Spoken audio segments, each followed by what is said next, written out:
Hello, welcome to Dreaming of History. In a small upstairs bedroom of his farmhouse in Quincy, Massachusetts, a 90-year-old man lay dying. Outside, the town was preparing for celebrations. Exactly 50 years had passed since the signing of the Declaration of Independence, and the entire nation was planning the greatest jubilee in its short history. Parades were being organized. Speeches were being written. Cannons would fire, children would wave flags. But in that quiet room, John Adams, the second President of the United States, one of the last surviving signers of the Declaration, was slipping away. The room was dim despite the July sunshine. Heavy curtains filtered the light. Adams had been bedridden for days, his body finally surrendering after 9 decades of relentless use. His breathing was shallow and laboured. His skin, once ruddy with the vigour of a farmer's constitution, had taken on the translucent quality of the very old. His hands, which had signed documents that changed the world, lay still on the coverlet. Family members moved quietly round the bed. His son, John Quincy Adams, the 6th President of the United States, had rushed back from Washington but would arrive too late. Adams's granddaughter Susanna sat at his bedside. The old man had been drifting in and out of consciousness for hours, occasionally mumbling words that were difficult to understand. Around noon, witnesses reported that Adams seemed to rouse himself. His eyes opened. He appeared to be gathering his strength for something important. Then, clearly enough to be heard, he spoke his final words. "Thomas Jefferson survives." It was a statement of comfort, perhaps, or hope, or reconciliation. The two men had been friends, then bitter enemies, then friends again in their final years, exchanging letters that explored philosophy, politics, and the meaning of their shared revolutionary experience.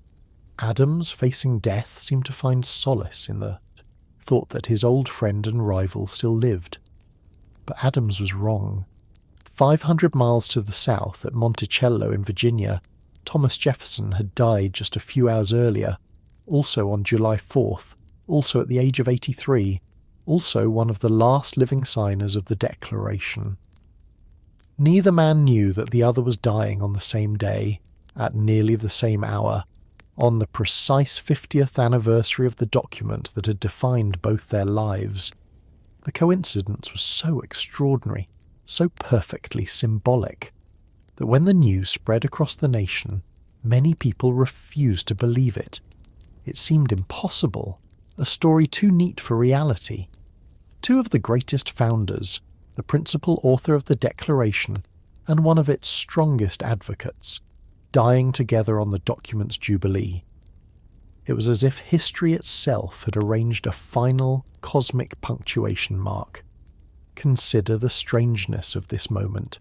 Here was John Adams, a man who had helped birth a nation that did not exist when he was born, dying, on the very day that nations celebrated its 50th birthday. A man who had argued for independence when it seemed like madness, who had helped negotiate the peace that secured it, who had served as the nation's first vice president and second president, who had lived to see his own son become president, now departing at the exact symbolic moment when the American experiment was demonstrating its survival. And consider the arc of that life. John Adams had been born a farmer's son in a tiny village in colonial Massachusetts. He had no wealth, no connections, no particular advantages beyond a sharp mind and an iron will. Yet through sheer force of character and intellect, he had risen to the highest offices. He had helped make a revolution. He had shaped a government. He had lived long enough to see whether the experiment would work, that it had worked, that the Republic still stood after 50 years, must have been a source of profound satisfaction in those final moments. Adams had not always been popular. His presidency had ended in defeat. He had made enemies. He had been attacked, sometimes brutally, in the press. But the nation endured. The Constitution held. The peaceful transfer of power continued. As the afternoon light faded in that Quincy bedroom, John Adams drew his last breath. It was approximately 6:20 in the evening, and outside the Jubilee celebrations were reaching their crescendo. Bells were ringing, fireworks were being prepared. The nation was celebrating 50 years of independence, unaware that in this moment it was losing one of the men who had made that independence possible. How had this happened? How had a contentious, sometimes difficult man from a family of modest means become one of the architects of American independence? What shaped the mind that would argue so passionately for revolution? What sustained the spirit through decades of service, sacrifice, and often thankless labour? To answer these questions, we must go back nearly a century to a small farm in Massachusetts, to a world of oxen and timber, of harsh winters and harder work, to the place where John Adams's unlikely journey began. But before we continue, please take a moment to like this video and subscribe to the channel. It's a simple way to support this work, and it means a great deal to me. I'm also curious to know where in the world you're joining me tonight. Leave a comment and tell me where you're watching from. And now, let us travel back to the autumn of 1735, to America that existed only as a patchwork of British colonies clinging to the Atlantic coast. Braintree, Massachusetts, 1735.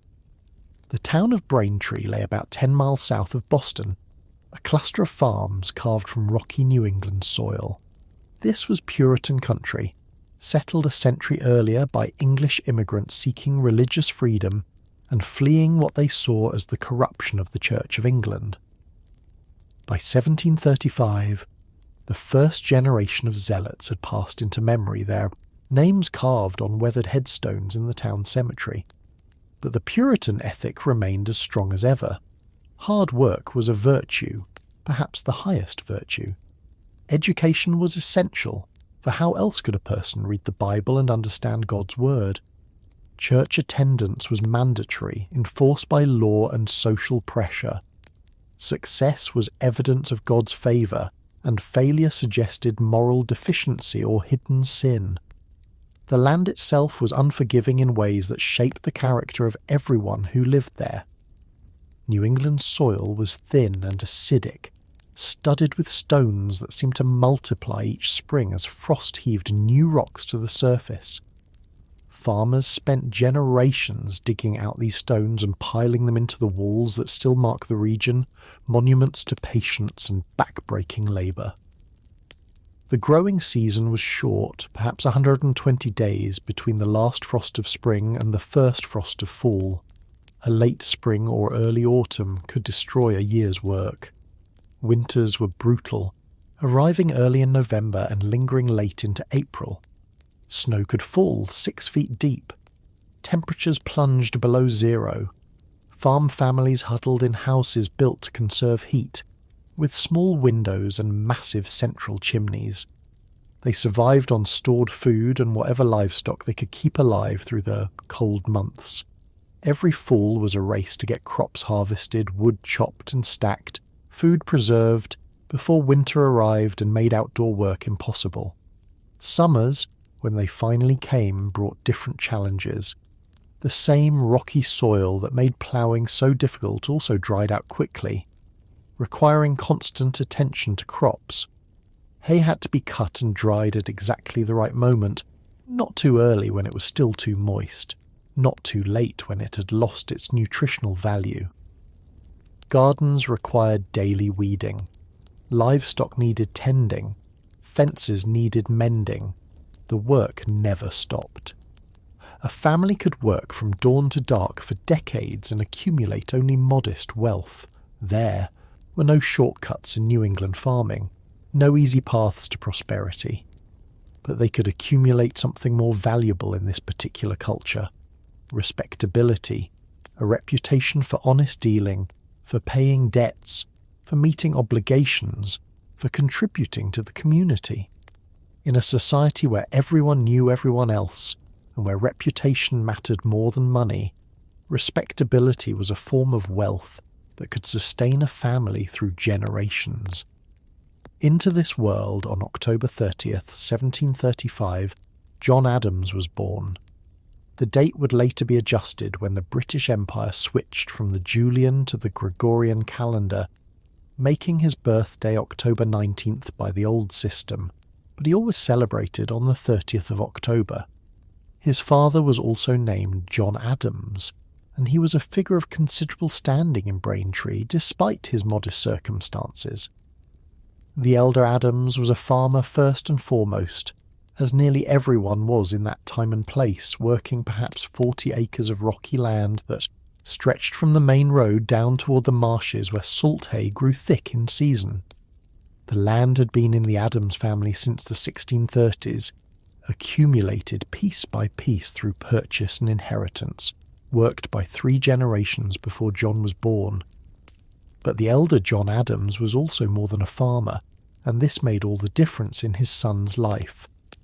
In a town of perhaps 150 families, leadership fell to those who showed ability and willingness to serve. John Adams Sr. served as a selectman, one of the 3 to 5 men elected annually to manage town affairs. He attended countless meetings in the drafty town hall, adjudicating boundary disputes, maintaining roads, allocating the common lands, setting the tax rate. It was unpaid work that took time away from farming, but it brought respect and influence. He was a deacon in the Congregational Church, a role that carried profound moral authority in Puritan New England. As deacon, he assisted the minister in worship, helped maintain church discipline, visited the sick, and advised the church on matters of doctrine and practice. When members of the congregation faced spiritual crises or moral failings, they often turned to Deacon Adams for guidance. The position required not just piety, but wisdom and discretion. He was a militia lieutenant, responsible for organising the town's defence. New England in the 1730s still faced threats from Native American raids and from French forces to the north. Every town maintained a militia of able-bodied men who drilled periodically and kept weapons ready. As lieutenant, Adams organised these musters, maintained the town's small arsenal, and would lead Braintree's men if danger threatened. It was a role that connected him to a larger world of colonial politics and military affairs. In winter, when farm work slowed to essential chores, he made shoes. This was a common supplemental trade among New England farmers, who learned to work leather and could produce the rough, sturdy shoes that everyone needed. He had a small shop attached to the house, with lasts in various sizes, awls and needles, and the sharp smell of leather and tanning agents. The extra income from shoemaking helped the family through lean years when harvests were poor. John Adams Sr. was not wealthy by any standard. He had no servants beyond what labour his own family could provide. His house was modest, his clothes were plain, but he was respected throughout Braintree and in neighbouring towns. He owned his land free and clear, owing no man anything. He paid his debts promptly. He met his civic obligations without complaint. He embodied the yeoman farmer ideal that would later become central to American identity. Independent, self-sufficient, beholden to no man, contributing to the common good not through wealth, but through character and service. This was the model that young John would absorb simply by watching his father, a model of public service undertaken not for profit or glory, but because the community needed it done. It was a model that would shape everything John Adams became. John's mother was Susanna Boylston Adams, and she came from a family that stood slightly higher on the social ladder than the Adams line could claim. The Boylstons were an old New England family, descended from Dr. Thomas Boylston, a physician who had immigrated from England in the 1630s. They had more education and refinement than the Adamses, and they moved in slightly more elevated social circles in Boston and the surrounding towns. Susanna's relatives included merchants and professionals, people who worked with their minds rather than their hands. Susanna brought to the marriage a small inheritance. perhaps 50 thalers or 60 thalers, a meaningful sum for a young couple starting out. More importantly, she brought determination and high expectations. She had married somewhat beneath her station by choosing a farmer, even a respected one like Deacon Adams, and she was determined that her children would rise higher. She had ambitions for them, particularly for her eldest son, ambitions that went beyond the farm and the small confines of Braintree. She was a strong-willed woman, capable and organised, with a fierce pride in her family and her Boylston lineage. She managed her household with precision, overseeing the endless tasks that kept a farming family fed, clothed and sheltered. She supervised the kitchen garden, the root cellar, the dairy work, the spinning and weaving, the soap-making and candle-dipping. She kept accounts and managed the household budget. She had opinions on everything and was not shy about expressing them. The relationship between Deacon Adams and his wife was one of partnership, as was typical in farming families where survival required both partners to work constantly and competently. But Susanna's expectations weighed heavily on the household. She wanted more for her children than a farmer's life, and she was willing to sacrifice to provide it. John was the eldest of 3 sons. His brothers Peter and Elihu would follow him by 2 and 6 years respectively. As the firstborn son in a farming family, John carried particular weight and particular expectations. He would inherit the farm when his father died, a responsibility that came with the oldest son as naturally as breathing. He would carry on the Adams name. His success or failure would determine the family's trajectory for the next generation. This was simply the way things were, accepted by everyone without question. The house where John was born still stands in Quincy, as Braintree was later renamed, preserved now as a historical site. It's a small saltbox structure, weathered and grey, built in 1681, more than 50 years before John's birth. 2 rooms downstairs, each perhaps 15 feet square, a keeping room where the family cooked, ate and gathered, and a parlour used for formal occasions. 2 rooms upstairs, low-ceilinged under the sloping roof where the children slept. A steep roof designed to shed snow. A central chimney with multiple flues, the heart of the house that provided the only heat in winter. The keeping room dominated daily life. Here stood the massive fireplace, big enough for a person to walk into, with hooks and cranes for hanging pots over the fire. The fire never went completely out from September to June, banked at night and coaxed back to life each morning, for starting a new fire with flint and steel was tedious work. The smoke-blackened bricks at the back of the fireplace bore witness to decades of cooking. On cold nights, and there were many cold nights in a New England year, the family would gather near the fireplace, the only source of warmth in the house. The children would sit on low stools doing small tasks by firelight, carding wool, shelling corn, whatever work could be done indoors. Their mother would spin flax into linen thread, the wheel humming its steady rhythm. Their father would mend tools, or read aloud from the Bible. The fire would cast dancing shadows on the walls. Beyond the small circle of warmth, the corners of the room remained cold enough to see their breath. In summer, they would swelter in rooms built to conserve warmth, not provide ventilation. The small windows, designed to minimize heat loss in winter, made the house stuffy and close in July and August.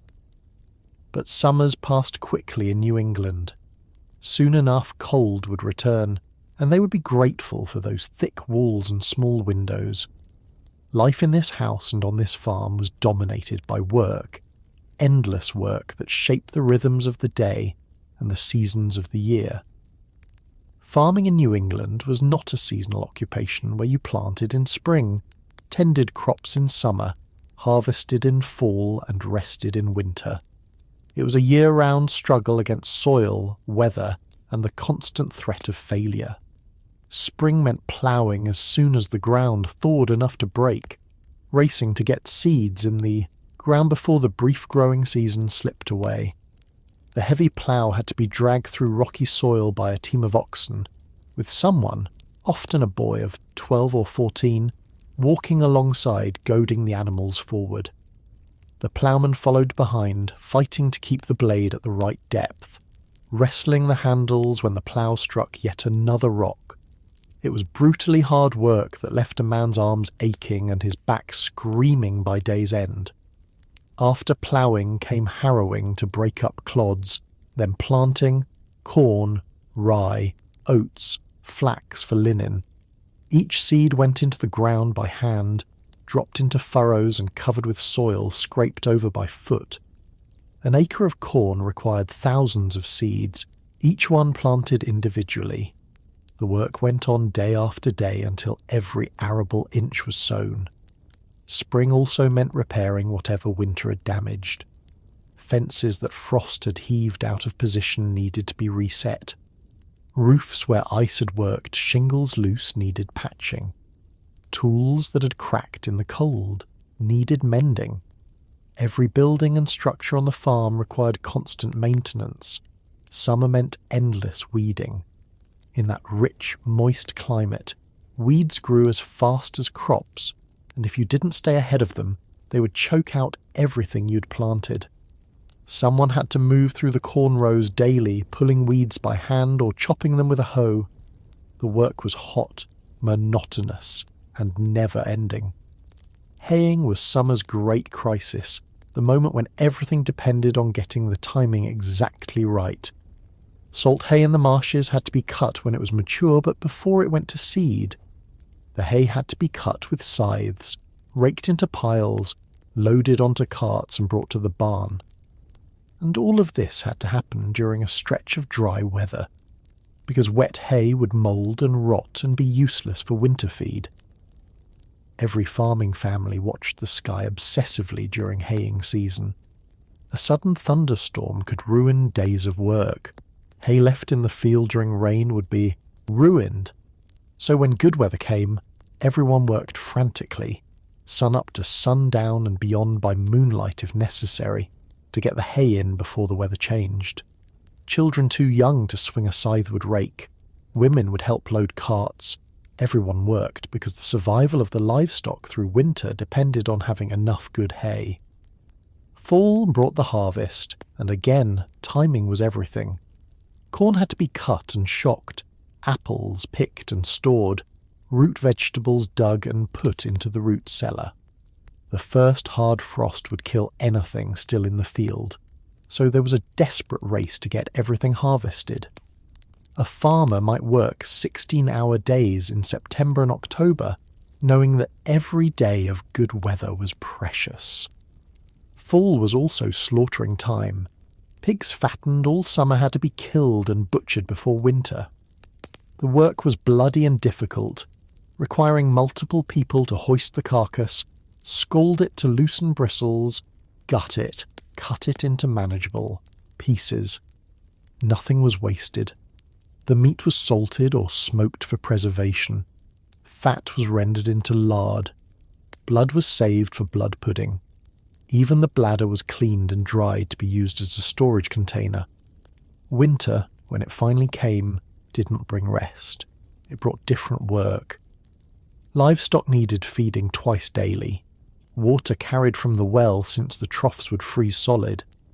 Barns needed mucking out regularly. The manure piled outside to be spread on fields in spring. Firewood needed constant cutting, splitting and stacking, for a household might burn 20 to 30 cords of wood in a New England winter. Winter was also when farmers made and repaired tools. A farmer needed to be a carpenter, a blacksmith, a woodworker. He made his own axe handles, repaired harnesses, fashioned new tools when old ones broke. In the evenings, by firelight, he might make baskets from oak splits, repair shoes, do any of the 1,000 small tasks that kept a farm functioning. Children were not exempt from this work. In a farming family, children were economic assets, extra hands to help with the endless labour. By age 6 or 7, a boy was expected to contribute meaningful work, feeding chickens and collecting eggs, hauling water from the well, stacking firewood, bringing the cows in from pasture for milking. These were children's tasks, simple enough for young hands but essential to the farm's operation. As they grew, the work intensified. By 10 or 11, a boy might be guiding the oxen during ploughing. By 12, he might be swinging a scythe during haying. By 14, he was doing most of the same work as a grown man, though perhaps not yet with a man's strength or endurance. There was no childhood in the modern sense, no years of play and leisure. There was work, gradually increasing in difficulty as the child grew in size and capability. For girls, the work was equally demanding but different.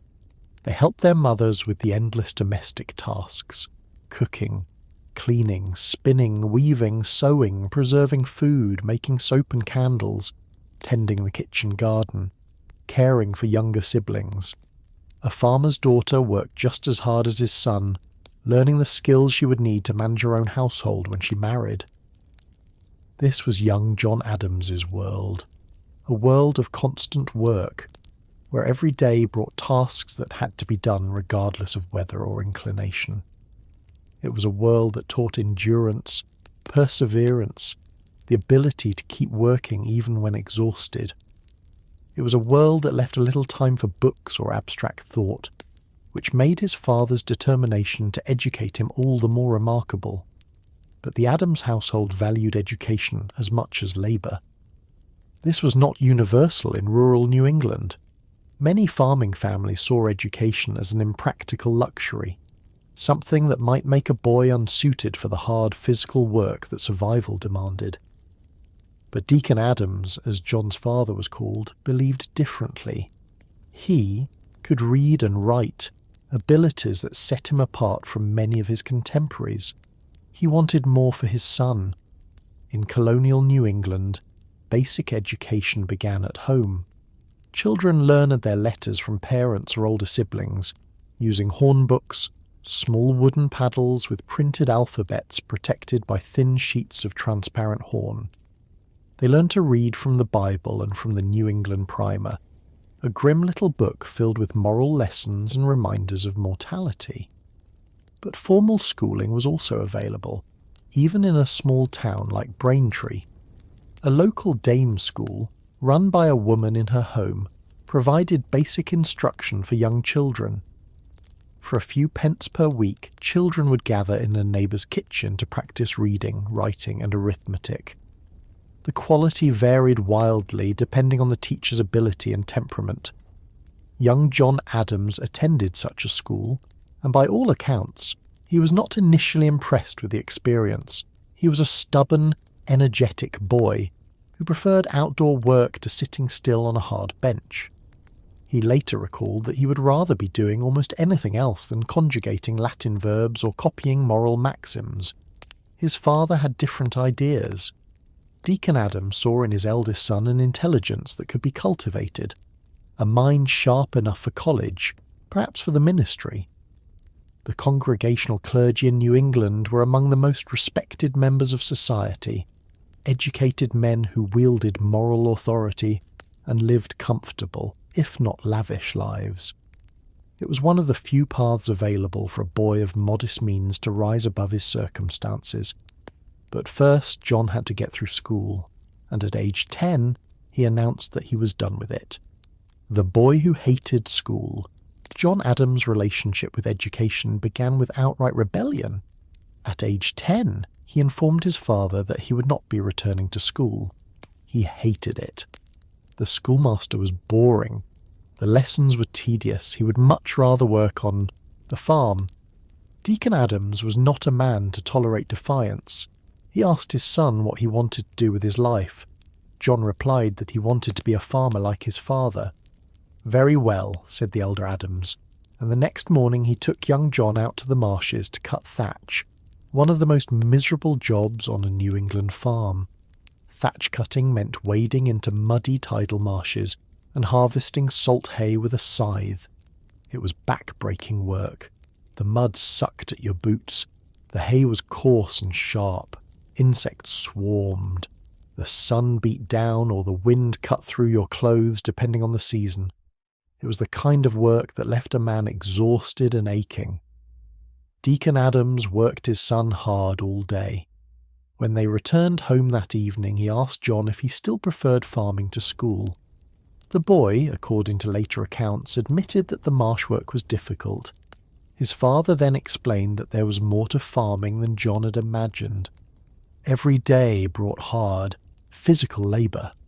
Farming meant a lifetime of this kind of work in all weather, with little reward beyond subsistence.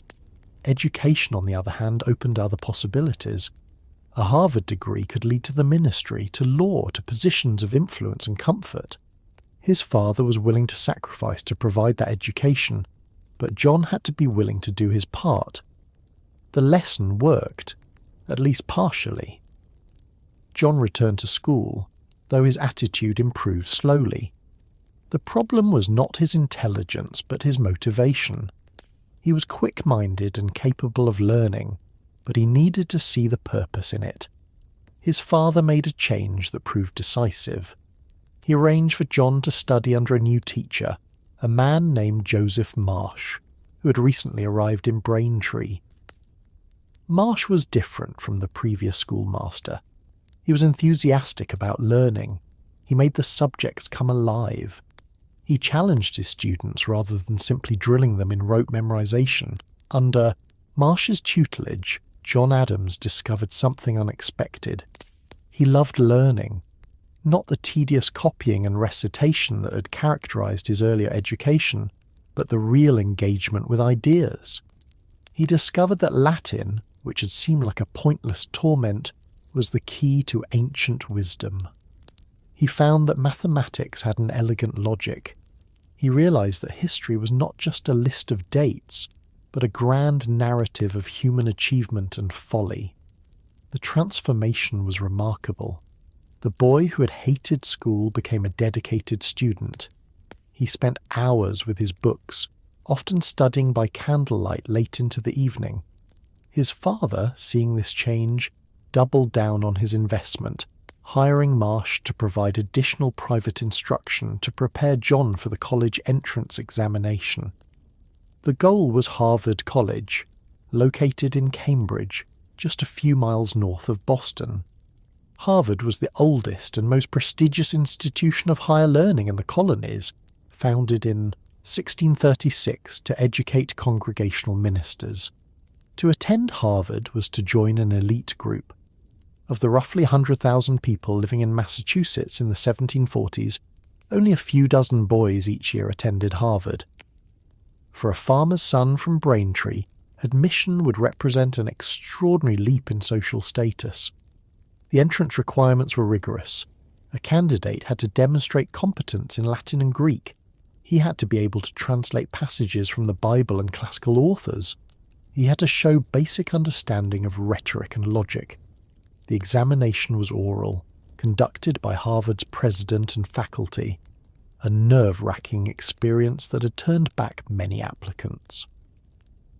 In the summer of 1751, shortly before his 16th birthday, John Adams travelled to Cambridge to take the examination.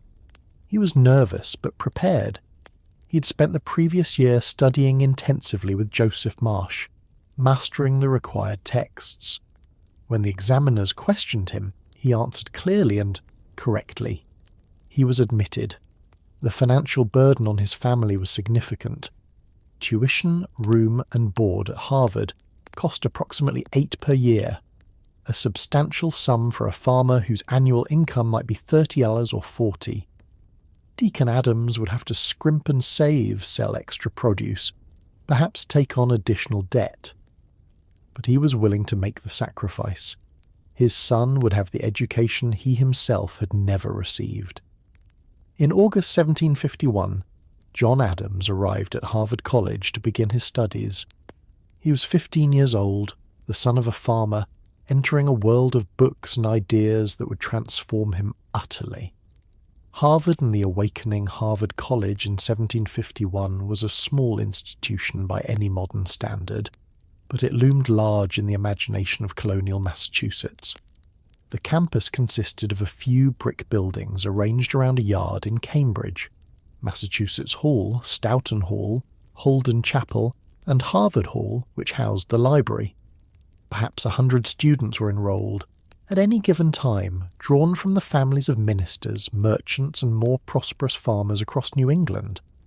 The students were divided into 4 classes: freshmen, sophomores, junior sophisters, and senior sophisters. They lived 2 or 3 to a room in spare chambers heated by fireplaces that left them frozen on winter mornings. They attended compulsory chapel services twice daily.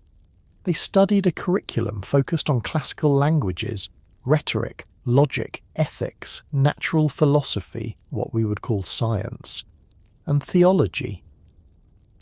The education was rigorous and classical. Students read Cicero and Virgil in Latin, Homer and the New Testament in Greek. They studied Aristotelian logic and practiced formal disputations, arguments structured according to strict logical rules. They learned about the physical world from texts that combined genuine observation with ancient authorities. They absorbed Calvinist theology from their required readings in divinity. For John Adams, Harvard was a revelation. He had been a good student in Braintree, but here he was surrounded by other talented young men, many of whom had received better preparation than he had. He was not at the top of his class academically, though he was far from the bottom. More importantly, he was exposed to ideas and arguments that challenged everything he'd been taught. The Harvard faculty in the 1750s were in the midst of an intellectual transition. Traditional Calvinist theology, with its emphasis on predestination and human depravity, was being questioned by Enlightenment ideas about reason, natural law, and human potential. The faculty were cautious about pushing too hard in the new directions, but attentive students like Adams could sense the tensions. Adams read widely beyond the required curriculum. He discovered the works of John Locke, whose ideas about natural rights and government by consent would later shape revolutionary thought. He read Isaac Newton and marvelled at the idea that the universe operated according to discoverable mathematical laws. He absorbed the essays of The Spectator and Tatler, which modelled a witty, polished prose style quite different from the heavy moral tone of Puritan writing. But he also experienced typical college student struggles. He was acutely aware of his social status. Many of his classmates came from wealthier families, wore better clothes, had more spending money. Harvard in that era actually ranked students by social class, listing them in the college catalogue according to their family's standing in society. Adams was ranked 14th in a class of 24, solidly middle of the social hierarchy. It was not disgraceful, but neither was it impressive. He was also wrestling with the question of what to do with his education. His father expected him to become a minister. It was the path for which Harvard was primarily designed, and it would bring honour to the Adams family. But John was developing doubts. The problem was not lack of faith. Exactly, though his reading in science and philosophy was making him question some traditional doctrines. The problem was that he didn't feel called to the ministry. He couldn't imagine standing before a congregation every Sunday, preaching sermons, providing moral guidance. The more he learned about the world, the more he wanted to engage with it on his own terms, not through the prism of theology. By his senior year, Adams had decided he would not become a minister, though he'd not yet figured out what he would become. This put him in a difficult position. He needed to tell his father that all the sacrifice and expense was not going to produce the expected result. He dreaded that conversation. But first, he had to graduate. The final exercise at Harvard was a public disputation, where seniors defended propositions against questions from the faculty and audience. Adams participated in several of these, demonstrating his skill in formal argument. On July 16, 1755, he received his bachelor's degree. He was 19 years old. Now came the question, What next? Adams had no money and no prospects. His degree made him eligible for the ministry, for teaching, or theoretically for the law. Though law was a less travelled path for Harvard graduates, he needed to find work immediately. He could not impose further financial burden on his family. A position opened in Worcester, a town about 40 miles west of Boston. A local schoolmaster was leaving, and the town needed someone to teach Latin and basic subjects to local children. The pay was modest, room and board plus perhaps $60 per year, but it would give Adams time to figure out his future. In the autumn of 1755, John Adams moved to Worcester to become a schoolmaster. He would later describe this as one of the most miserable periods of his life. The years of struggle. Worcester in 1755 was a frontier town by Massachusetts standards, rougher and less refined than the Boston area where Adams had spent his college years. It lay about 40 miles west of Boston, far enough that the journey took a full day by horseback, over roads that were little more than muddy tracks in wet weather. The town had perhaps 200 families, their farms scattered across rolling hills, connected by rough paths. The centre of town consisted of a meeting house, a few shops, a tavern, and the small school building where Adams would spend his days. The school was a modest one-room structure, draughty in winter and stifling in summer, with rough benches for students and a scarred desk for the master. Light came from small windows that were often covered with oiled paper rather than expensive glass. Heat came from a single fireplace that the students had to keep supplied with wood, which they brought from home. The smell of unwashed children, wet wool in winter, and chalk dust hung permanently in the air. Teaching was exhausting and frustrating work in ways that Adams had not anticipated. The children ranged in age from perhaps 5 years old to 15 or 16, from beginners who could barely recognize letters to older students who were preparing for college entrance examinations. He had to manage discipline for 40 or 50 children simultaneously, prepare lessons at multiple levels, and somehow provide individual instruction while keeping the entire room under control. The younger children needed constant supervision. They fidgeted, whispered, poked each other, and generally tested every limit. The older boys, some of them nearly as big as Adams himself, resented being taught by a man barely older than they were, a Harvard graduate who they suspected looked down on their farming families. They challenged his authority with subtle acts of defiance, arriving late, forgetting assignments, laughing at his corrections. Adams had to maintain order with limited tools. Corporal punishment was standard in colonial schools, and he was expected to use the rod when necessary, but he hated striking. Children found it degrading for both student and teacher. Yet without that threat, discipline collapsed. He felt trapped between his principles and practical necessity. The salary was barely enough to live on. He received perhaps $60 per year plus room and board at various homes in town, rotating among families as was customary.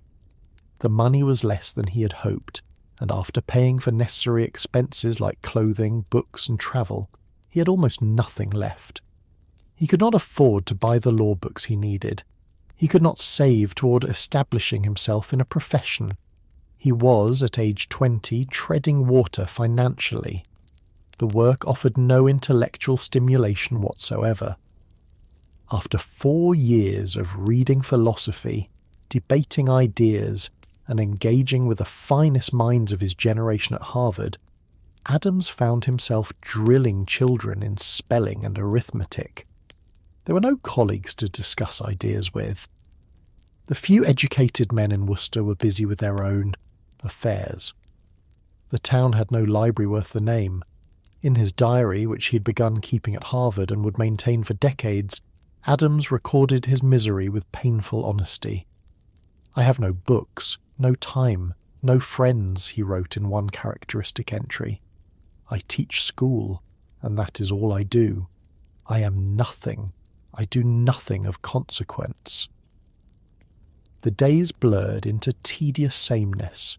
Wake at dawn in whatever farmhouse was boarding him that month, walk to the school building, teach from morning until mid-afternoon, return to his lodging exhausted, eat a simple supper with a family who viewed him as a hired hand, then fall asleep only to wake and do it all again.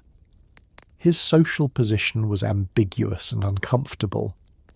As a Harvard graduate, he was educated above most townspeople, but as a poor schoolmaster dependent on their charity for housing and meals, he was also beneath them economically. He was neither gentry nor common folk, neither wealthy nor poor, caught in an uncertain middle state that left him isolated. He began to have dark thoughts about his future. Would this be his life?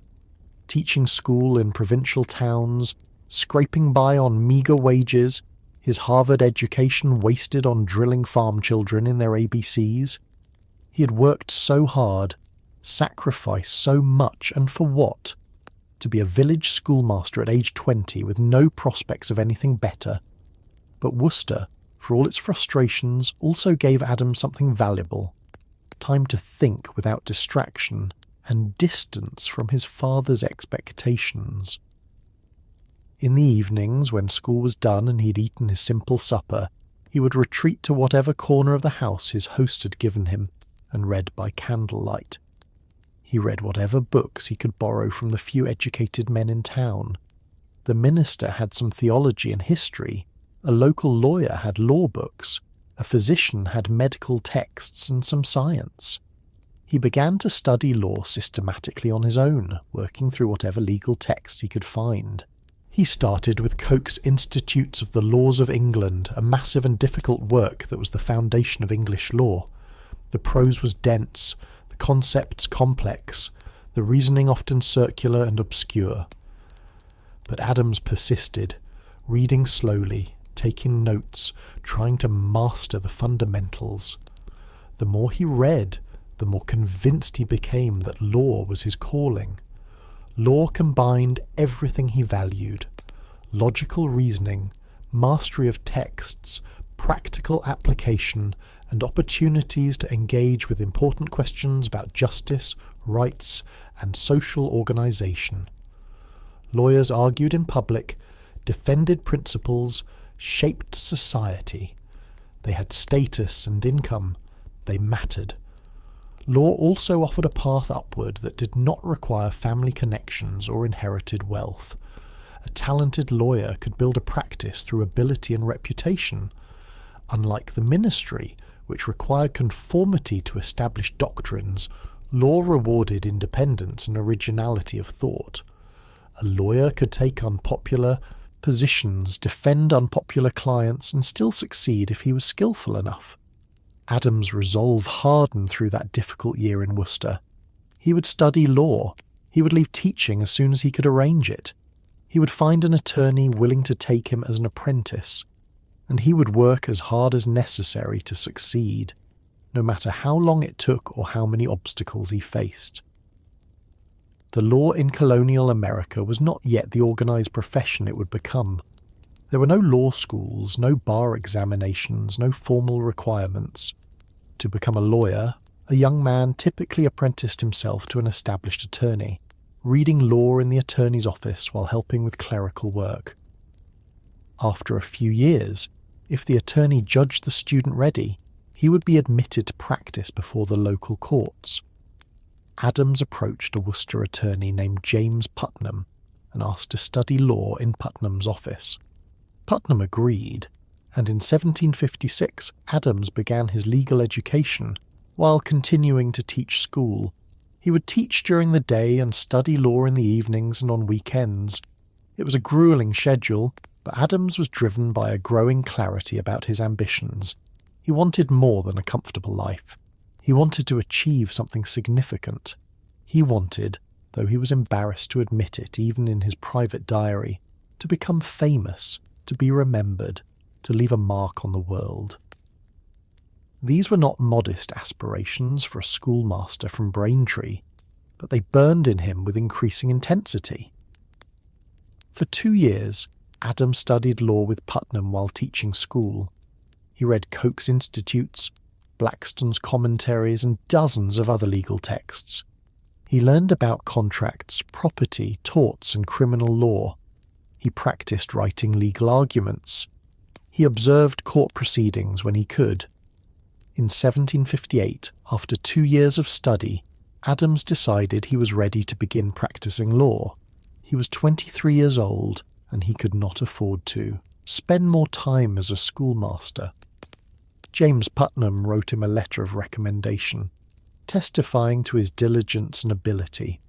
Adams needed to be admitted to practice before the Boston courts, which required approval from the bar, the collective body of established attorneys who controlled entry to the profession. He presented himself to several prominent Boston lawyers with some trepidation. These were successful men who moved in circles far above a schoolmaster from Braintree. They had the power to refuse him admission if they judged him unqualified or unsuitable. Adams wore his best clothes, carried his letter from Putnam, and prepared himself to demonstrate his knowledge. Jeremiah Gridley was the dean of the Boston Bar, the most respected attorney in Massachusetts. He was in his 50s, wealthy, connected to the province's most powerful families. His approval was essential. Adams called at Gridley's office, a comfortable room lined with law books, and presented himself, nervously. Gridley questioned Adams closely about his legal knowledge, asking him to explain points of law, to distinguish between legal concepts, to demonstrate his understanding of court procedures. Adams answered carefully, drawing on his 2 years of intensive study. Gridley listened, occasionally nodding, his face revealing nothing. Finally, Gridley pronounced himself satisfied. Adams was qualified to practice law, but then Gridley offered advice that Adams would remember for the rest of his life. He told the young man to pursue the study of law itself, not merely the study of lawyers and cases. Too many attorneys relied on precedent and authority without understanding the principles beneath. A lawyer who understood the foundations of law, who could reason from first principles, would always have an advantage over those who merely memorized cases. Gridley also emphasized character above all else. Legal ability could carry a man only so far. Reputation for honesty, integrity, and discretion would determine long-term success. In a profession that dealt with people's property, liberty, and sometimes their lives, trust was everything. Never degrade your profession, Gridley warned, and your profession will never degrade you. In November 1758, John Adams was formally admitted to practice law in Suffolk County, which included Boston and the surrounding area. He was now a lawyer, though he had no clients, no office, and no income from legal work. He moved back to Braintree, rented space in his family's house for an office, and hung out his shingle. Then he waited for business. The waiting was agonizing and humiliating. Days passed with no clients, then weeks. Other young lawyers seemed to attract business immediately, but Adams's door remained empty. He began to wonder if he'd made a terrible mistake. Perhaps he was not suited for law after all. Perhaps people sensed something wanting in him, some deficiency that made them unwilling to trust him with their affairs. He filled the empty hours by attending every court session in the county, watching how experienced lawyers argued cases, learning procedure, making himself known to judges and other attorneys. He sat in the back of courtrooms taking notes, observing everything, how lawyers examined witnesses, how they addressed the bench, what arguments persuaded juries, what tactics failed. He also continued his studies, reading deeper into legal history and theory. He worked his way through Coke's entire corpus. Painful as it was, he read Blackstone's commentaries, which were just being published in London, and which provided the clearest explanation of English law ever written. He studied the history of English constitutional development, learning about Magna Carta, The English Civil War, the Glorious Revolution.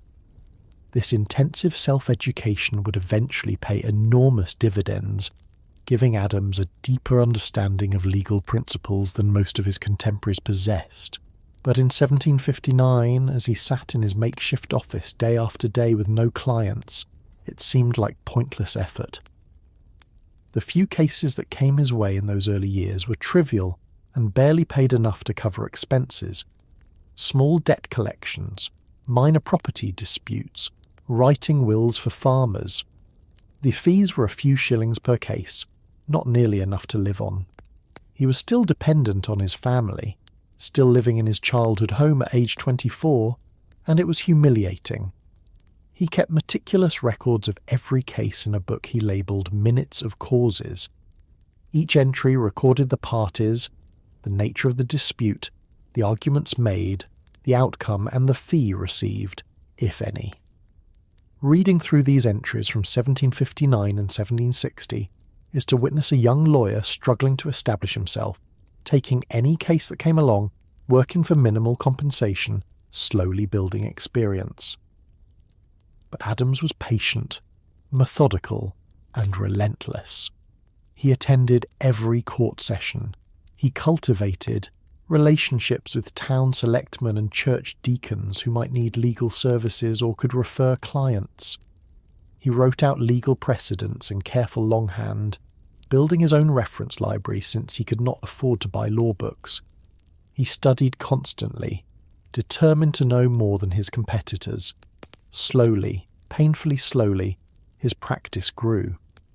By 1760, he was handling several cases a month, though still mostly small matters. By 1761, he was appearing regularly before the Superior Court, Massachusetts's highest court, arguing more substantial cases. He was building a reputation as a thorough, honest attorney who prepared his cases carefully and could be trusted to represent clients competently. The legal community was small, and word spread about talented young lawyers. Adams began to receive referrals from other attorneys who were too busy to handle every case that came their way. He developed a specialty in commercial law, representing merchants in disputes over contracts and shipping. The fees were larger, the clients more prestigious. By 1763, Adams was making a decent living from his law practice, though he was still far from wealthy. He could support himself independently of his family. He could afford to buy books and occasionally new clothes. He was no longer an impoverished schoolmaster or a struggling beginner. He was a working lawyer with a growing reputation. But he was still living in Braintree, still unmarried, still struggling financially. He was 25 years old and beginning to feel that life was passing him by. His college classmates who had entered the ministry were settled in comfortable parsonages. Those who had gone into business or inherited family enterprises were prospering. Adams was still scrambling for clients. And then two things happened that changed everything. First, his father died suddenly in 1761, leaving John a house and about 40 acres of land in Braintree. It was not a fortune, but it gave him security and a modest income from rents. Second, he met a woman named Abigail Smith. The courtship. Abigail Smith was born in Weymouth, Massachusetts in 1744, making her 9 years younger than John Adams. She was the daughter of Reverend William Smith, the congregational minister of Weymouth, and his wife, Elizabeth Quincy Smith. Through her mother, Abigail was connected to the prominent Quincy family, giving her a social standing somewhat above Adams's own background. She'd received no formal education, as was typical for girls of her era, but her father's library had been open to her, and she had educated herself by reading widely. She was fluent in English literature, knowledgeable about history, and possessed of a sharp, quick intelligence that impressed everyone who knew her. She was also, by all accounts, quite attractive, though not conventionally beautiful. She was small and slender, with dark hair and penetrating eyes. More importantly, she had a personality that combined wit, warmth, and a firmness of character that could match even Adams's strong will. John met Abigail in 1759 when he visited the Smith parsonage on legal business. He was immediately struck by her intelligence. She was not like the other young women he knew, whose conversation rarely went beyond domestic matters. Abigail had opinions on politics, literature, and philosophy. She challenged his ideas, she made him laugh. She was, he confided to his diary, extraordinary. But the courtship was not smooth. Abigail's mother had reservations about the match. Adams was a lawyer, a profession that Puritans still viewed with some suspicion, associating it with deception and greed. He had no great wealth. His family, while respectable, was not as distinguished as the Smiths and Quinceys. Mrs. Smith clearly hoped her daughter might marry better. Adams himself was hesitant. He was still building his practice, still financially insecure. He had doubts about his own worthiness. In his diary, he agonized over whether he was ready for marriage, whether he could support a wife, whether he was being presumptuous in courting a woman of higher social standing. But Abigail had no such doubts. She recognized in John a man of extraordinary ability, someone whose intelligence and ambition matched her own. She was willing to wait while he established himself. They began exchanging letters, a correspondence that would continue throughout their marriage, and would eventually become one of the great literary treasures of American history. The letters reveal two people perfectly matched in mind and temperament. They teased each other, debated ideas, shared observations, and expressed affection in language that was by turns playful and profound. Abigail signed her letters Diana, the Roman goddess of the hunt, casting herself as independent and untamed. John sometimes signed himself Lysander, a Spartan general, suggesting military valour and leadership. They were married on October 25, 1764, when John was 28 and Abigail was 19. The ceremony was performed by Abigail's father in the Weymouth parsonage. The couple moved into the small house in Braintree that John had inherited from his father.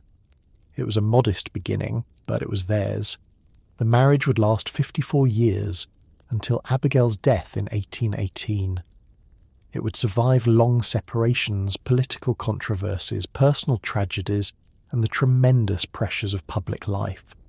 It would produce 6 children, though 2 would not survive infancy. And it would provide John Adams with something he desperately needed: an intellectual partner, a confidant, a source of strength and wisdom.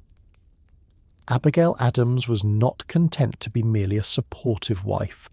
She managed the family finances, ran the farm when John was away, educated their children, and offered political advice that John valued and often followed. She was, in every sense, his equal, and their marriage was a partnership of minds as much as of hearts. But in 1764 these accomplishments lay in the future. For now, John Adams was simply a young lawyer with a new wife, trying to build a practice and a life in Braintree, Massachusetts. He could not have imagined that within a decade he would be at the centre of a revolution. The road to revolution. The 1760s brought increasing tension between the American colonies and Great Britain. The French and Indian War had ended in 1763 with British victory, but the war had been expensive, and Parliament decided that the colonies should help pay for their own defence. A series of new taxes and regulations followed, each one stirring greater resentment in America. The Sugar Act of 1764 raised duties on imported goods. The Stamp Act of 1765 required that many printed materials carry a tax stamp, directly taxing colonists for the first time. The Townshend Acts of 1767 imposed duties on glass, paint, paper, and tea. With each new measure, colonial anger grew. Adams watched these developments with growing concern. The taxes themselves were not ruinous, but the principle behind them troubled him deeply. The colonists had no representatives in Parliament. They had not consented to these taxes. Parliament was claiming the right to tax Americans without their agreement, which violated the fundamental English constitutional principle that people could not be taxed without their consent. Adams began writing essays on these topics, publishing them anonymously in Boston newspapers. His arguments were careful and legal, drawing on English constitutional history and natural rights theory. He argued that the colonies were subject to the British Crown, but not to Parliament, which represented only the people of Great Britain. Americans had their own legislative assemblies to pass laws and levy taxes. These ideas were becoming widespread in the colonies, but Adams was articulating them with a lawyer's precision. His essays attracted attention, though he was careful to keep his authorship secret. Open criticism of Parliament could be dangerous. In 1765, Adams was asked to write resolutions for Braintree against the Stamp Act. These resolutions, adopted by the town and published, declared that the Stamp Act violated colonists' rights as English subjects. The resolutions were soon adopted by dozens of other Massachusetts towns, and Adams's reputation as a constitutional thinker began to grow. But Adams also had to make a living. His law practice was growing steadily. He was now appearing regularly in the Superior Court and was developing a specialty in commercial law. He was making enough money to support his family comfortably, though not luxuriously. Then, in 1768, the family moved from Braintree to Boston. The move was driven by practical considerations. Boston was the commercial and legal centre of Massachusetts. Most of Adams's clients were there. The courts sat there. If he wanted to advance his legal career, he needed to be in the city. They rented a house on Brattle Square, near the centre of town. Abigail was now managing a household in the city while raising 3 young children. Abigail, called Nabby, John Quincy, and Susanna, though Susanna would die in infancy in 1770. The move marked Adams's emergence from provincial lawyer to Boston attorney, a significant step up in status and income. Boston in the late 1760s was a city on edge. British troops had been stationed there to enforce the trade laws, and the presence of redcoats on the streets was a constant irritation. Tensions between soldiers and townspeople were high. Fights broke out. Insults were exchanged. Everyone sensed that something was going to break. On the evening of March 5th, 1770, it did. The Boston Massacre. The night was cold and snowy. A group of Boston men and boys had been taunting a British sentry outside the custom house. The crowd grew larger and more aggressive, throwing snowballs and chunks of ice. The sentry called for help, and Captain Thomas Preston arrived, with 8 soldiers. The crowd, now numbering perhaps 300 or 400 people, pressed closer, daring the soldiers to fire. Someone threw a club that knocked down a soldier. He got up and fired his musket. Then more shots rang out. When the smoke cleared, 5 colonists lay dead or dying in the snow. The shooting, which colonists immediately called the Boston Massacre, inflamed tensions even further. The soldiers and Captain Preston were arrested and charged with murder. The trial would be a crucial test of whether law could prevail over passion, whether the accused could receive a fair trial in a city that wanted them hanged. But no Boston attorney wanted to defend them. To represent the British soldiers would be to invite the fury of the mob, to destroy one's reputation, perhaps to endanger one's family. Several lawyers were approached and refused. Then someone came to John Adams's door. The visitor was a merchant named Forrest, a British sympathiser who begged Adams to take the case. Adams later wrote that he barely hesitated before agreeing. He knew the political cost would be high, but he believed passionately in the principle that everyone deserved legal representation, even hated British soldiers. His decision shocked and angered many Bostonians. His practice suffered immediately. Clients withdrew. People who had been friendly now crossed the street to avoid him. His family faced harassment. But Adams pressed forward. The trial took place in October and November 1770. Adams argued that while the soldiers had been wrong to fire, they had been provoked beyond endurance by a dangerous mob. He famously told the jury that the law should protect even those we hate, that facts are stubborn things, and that they must decide based on evidence, not emotion. The jury acquitted Captain Preston. 6 of the 8 soldiers were also acquitted. 2 were found guilty of manslaughter rather than murder and received light sentences. It was a verdict based on law and evidence, not popular passion. Adams had defended the rule of law in the face of intense public pressure. Years later, he would write that this was one of the finest actions of his life, providing legal representation to unpopular defendants because it was right. But in 1770, it cost him dearly. His law practice collapsed. He was politically toxic. He moved his family back to Braintree, returning to the modest house where he had started. He was 35 years old, and his political prospects appeared finished. But within a year, something remarkable happened. The people of Boston began to realize what Adams had done. He had not defended British tyranny, he had defended justice itself. Slowly, his reputation began to recover. By 1771, he was being elected to local offices again. His law practice rebounded, and in 1774, when Massachusetts needed delegates to the First Continental Congress, John Adams was chosen. The Boston Massacre trial had demonstrated his integrity. It had shown that he placed principle above popularity. It had marked him as a man who could be trusted in a crisis, now that crisis was coming. The Continental Congress. In September 1774, John Adams travelled to Philadelphia for the First Continental Congress.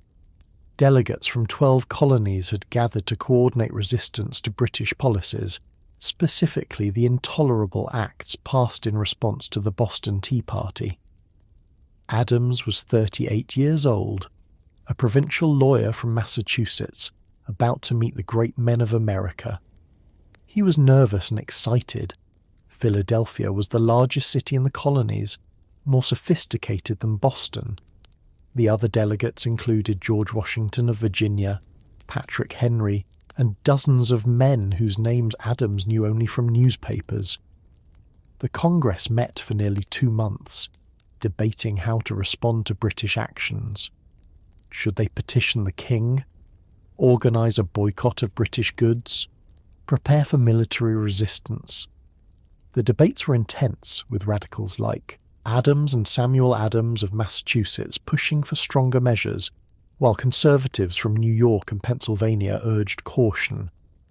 Adams distinguished himself through his arguments on the floor and his work on committees. He was articulate, knowledgeable about constitutional law, and tireless in committee work. He might not have been the best orator, that prize belonged to Patrick Henry, but he was one of the sharpest legal minds in the Assembly.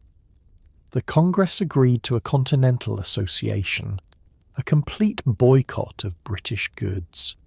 It was an economic weapon that would hurt Britain while avoiding outright military conflict. The delegates agreed to meet again in May 1775 if Britain had not addressed their grievances. Adams returned to Massachusetts convinced that war was coming. The question was not if, but when. Through the winter of 1774-1775, he watched as Massachusetts militias drilled and stockpiled weapons. The British garrison in Boston grew larger. Governor Thomas Gage received orders to suppress the rebellion. On April 19, 1775, British troops marched toward Concord to seize militia supplies. They were met at Lexington Green by armed colonists. Shots were fired. Men died. By the end of the day, the British had retreated to Boston with heavy casualties, and the war had begun. News of Lexington and Concord reached John Adams as he prepared to return to Philadelphia for the Second Continental Congress. The nature of the Congress was now entirely different. They were no longer debating grievances, they were organising a war, arguing for independence. The Second Continental Congress convened in May 1775 with an impossible task: fight a war against the world's greatest military power while still officially claiming loyalty to the British Crown. It was a contradiction that could not hold. For more than a year, the Congress tried to maintain this fiction. They organised the Continental Army and appointed George Washington as commander. They authorised privateers to attack British shipping. They issued currency to pay for the war. They conducted diplomacy with foreign powers. They did everything an independent nation would do except declare themselves independent. Adams found this intolerable. From his perspective, they were already at war. Reconciliation was impossible. Every day spent pretending loyalty to King George III was a day wasted. But many delegates, particularly from the middle colonies, were not yet ready for the final break. They hoped that somehow Parliament would back down, the king would intervene, and the colonies could remain British while gaining autonomy. Adams spent 1775 and early 1776 arguing relentlessly for independence. In Congress, in committee meetings, in private conversations, he made his case. He was not always tactful. His intensity sometimes irritated other delegates. His blunt manner made enemies, but he never wavered. His most important work was not on the floor of Congress, but in his careful political organising. He worked to build coalitions. He identified which delegates could be persuaded and which arguments would work with them. He corresponded constantly with patriot leaders in other colonies, coordinating strategy. By early 1776, momentum was shifting. Thomas Paine's Common Sense was published in January, making a passionate, widely accessible argument for independence. The pamphlet sold hundreds of thousands of copies and dramatically shifted public opinion. What had been a radical position in 1775 was becoming mainstream by spring 1776. In June, Richard Henry Lee of Virginia introduced a resolution, resolved, that these united colonies are, and of right ought to be, free and independent states. The debate was fierce. Some colonies were still not ready. The vote was postponed, but Congress appointed a committee to draft a declaration explaining why independence was necessary. The committee included Thomas Jefferson, Benjamin Franklin, John Adams, Robert Livingston, and Roger Sherman. Jefferson was chosen to write the first draft. He was 33, a brilliant writer, though less experienced in politics than Adams. For days, Jefferson laboured over the document in his Philadelphia lodgings. When he showed drafts to Adams and Franklin, they made small edits, but the core remained Jefferson's work. On July 2, 1776, Congress voted for independence. 12 colonies voted yes. New York abstained, but would soon join. On July 4th, Congress approved the edited Declaration of Independence. Adams played a crucial role in these final debates. When some delegates wavered, he rose to speak, delivering what Jefferson later called the most persuasive argument he had ever heard. No transcript exists, but witnesses reported that Adams argued with passion and logical force, addressing every objection, answering every doubt. When the declaration was approved, Adams wrote to Abigail that July 2nd would be celebrated by future generations as a great anniversary festival, with bonfires and bells and illuminations. He was off by 2 days, but his essential point was correct. They had just done something extraordinary. Signing the declaration was an act of treason. If the war was lost, they would hang. Adams later recalled Franklin's quip, "We must all hang together, or most assuredly we shall all hang separately." Whether Franklin actually said it or not, it captured the stakes. But declaring independence and achieving it were different things. The British Army was the most powerful military force in the world. The Continental Army was short on weapons, supplies, training and money. The war was likely to be long and brutal. And for John Adams, new responsibilities were already emerging. Congress needed diplomats to seek foreign support. France was the logical ally. They hated Britain and might be willing to help. Adams would be one of those sent to Europe to negotiate. Diplomat in Europe. In November 1787, John Adams sailed for France on a mission to secure French support for American independence. He took with him his 10-year-old son, John Quincy, believing the experience would educate the boy in ways no school could match. They left behind Abigail and the other children, beginning a separation that would last for years. The voyage was dangerous. British warships patrolled the Atlantic looking for American ships. The crossing took more than a month through winter storms. Father and son were both seasick for much of the journey. They finally landed in France in March 1778. Adams found Paris overwhelming. The city was enormous, sophisticated, and utterly foreign. He spoke almost no French. The court culture at Versailles, where he had to negotiate, was incomprehensible to a New England Puritan. The endless rituals, the flattery, the intrigue, all of it offended Adams's blunt, honest nature. He was also frustrated to discover that his mission was largely unnecessary. Benjamin Franklin was already in Paris and had successfully negotiated a treaty of alliance. Franklin was beloved by the French, who saw him as the embodiment of American simplicity and wisdom. Adams felt like a spare part. Moreover, Adams and Franklin had very different styles. Franklin was charming, diplomatic, patient with the endless social obligations of French court life. Adams was stiff, formal, impatient with what he saw as frivolous socializing. The two men clashed repeatedly, though they remained outwardly civil. Adams returned to America in 1779, frustrated and feeling he had accomplished little. But Congress almost immediately sent him back to Europe with a new mission: negotiate a peace treaty with Britain when the war ended, and in the meantime secure loans from the Dutch Republic. This second European mission lasted from 1780 to 1788, 8 long years during which Adams saw his family only briefly. He spent much of this time in the Netherlands, working to secure Dutch recognition of American independence and Dutch loans to support the war effort. The work was tedious and often humiliating. Adams had to plead for money from Dutch bankers who treated Americans as bad credit risks. He had to navigate the complex politics of the Dutch Republic. He studied Dutch and learned their ways of business. Slowly, painfully, he built relationships and earned trust. In 1782, he succeeded. The Dutch Republic recognized American independence and agreed to substantial loans. It was a major diplomatic victory, though one that received little recognition back home.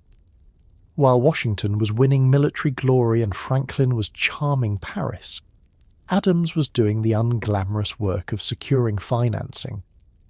When peace negotiations with Britain finally began in 1782, Adams was one of 3 American commissioners, along with Franklin and John Jay. The negotiations were delicate. Britain was willing to grant independence but wanted to preserve as much American territory and influence as possible. The Americans had to balance demands from their French allies with their own interests. Adams proved to be a tough negotiator. He insisted on British recognition of American fishing rights off Newfoundland, crucial for New England's economy. He demanded that Britain evacuate all its forts on American territory. He resisted French attempts to limit American territorial claims west of the Appalachians. The Treaty of Paris, signed in 1783, was remarkably favourable to America.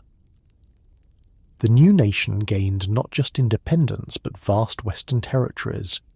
The British agreed to generous terms partly because they hoped to create a strong America that would be independent of France. Adams had played a crucial role in these negotiations, though Franklin received more public credit. The pattern was becoming clear. Adams did hard, essential work that was often overlooked or attributed to others. It was a source of growing frustration. Vice President. In 1788, after 8 years in Europe, John Adams finally returned home. He was 53 years old, exhausted, and eager to retire to his farm in Quincy. He had served his country for 14 years, sacrificing his health, his fortune, and his family life. Surely he had done enough. But the new Constitution had just been ratified, and the first presidential election was being held. George Washington would obviously be president. But who would be vice president? The Constitution specified that whoever finished second in the electoral vote count would hold that office. Adams received the second most votes and became the first vice president of the United States. It was an honour, but also a role with no clear purpose. The Constitution gave the vice president only one duty: to preside over the Senate and cast a tie-breaking vote when necessary. Adams found the position frustrating. He was not part of the cabinet. He had little influence on policy. He spent most of his time sitting in silence while the Senate debated. He described the vice presidency as the most insignificant office that ever the invention of man contrived. Yet he took his role seriously. He cast 29 tie-breaking votes, more than any vice president before or since. He tried to establish Senate procedures and decorum. He worked to maintain neutrality in the growing political divisions between Federalists and Republicans. Those divisions were widening rapidly. Alexander Hamilton's financial policies, favouring commerce and manufacturing, had created the Federalist Party. Thomas Jefferson and James Madison's opposition had created the Republican Party. Adams tried to remain above these partisan fights, but his sympathies were clearly with the Federalists. He served as vice president for 8 years from 1789 to 1797. They were not happy years. He and Abigail spent much of the time apart, as he was required to be in the capital, while she preferred to remain in Quincy. He was often lonely and felt his contributions were unappreciated when Washington announced he would not seek a third term in 1796. Adams became the Federalist candidate for president. Thomas Jefferson became the Republican candidate. The election was bitter and close. Adams won by just 3 electoral votes. Jefferson, as runner-up, became vice president, creating the awkward situation of having the president and vice president from opposing parties. On March 4th, 1797, John Adams was inaugurated as the second President of the United States. He was 61 years old. He had spent his entire adult life in public service. Now he held the highest office in the land. It should have been a moment of triumph. Instead, it marked the beginning of the most difficult 4 years of his life. The presidency. Adams' presidency was dominated from its first day to its last by a single crisis, an undeclared naval war with France that threatened to escalate into full-scale conflict and destroy the young republic. The crisis had been building for years, and it would test every aspect of Adams's character and judgment. The background was complex and bitter. France had been America's ally during the Revolution, providing military support, loans, and diplomatic recognition when they were desperately needed. The Treaty of Alliance, signed in 1778, created obligations that some Americans believed were perpetual. But the French Revolution, which began in 1789, changed everything. The French Revolution started with ideals that many Americans supported: liberty, equality, popular sovereignty. Thomas Jefferson and other Republicans saw it as an extension of America's own revolution, proof that the principles of 1776 were spreading.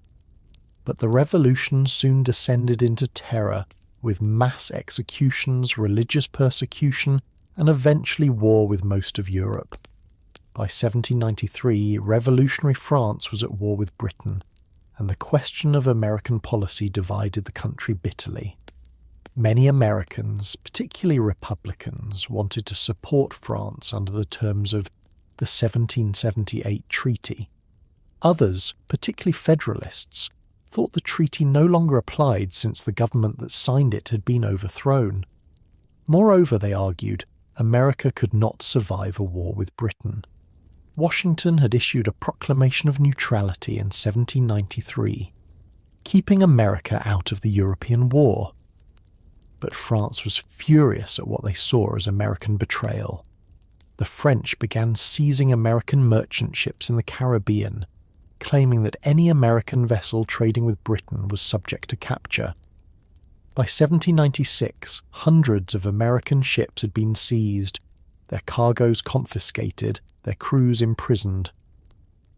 When Adams took office in March 1797, the situation was approaching a crisis point.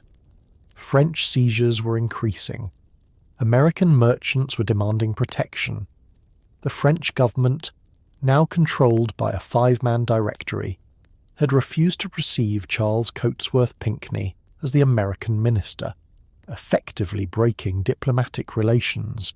Adams faced impossible pressures from every direction. His own Federalist Party was split between moderates who wanted peace and war hawks, who saw conflict with France as inevitable and perhaps desirable.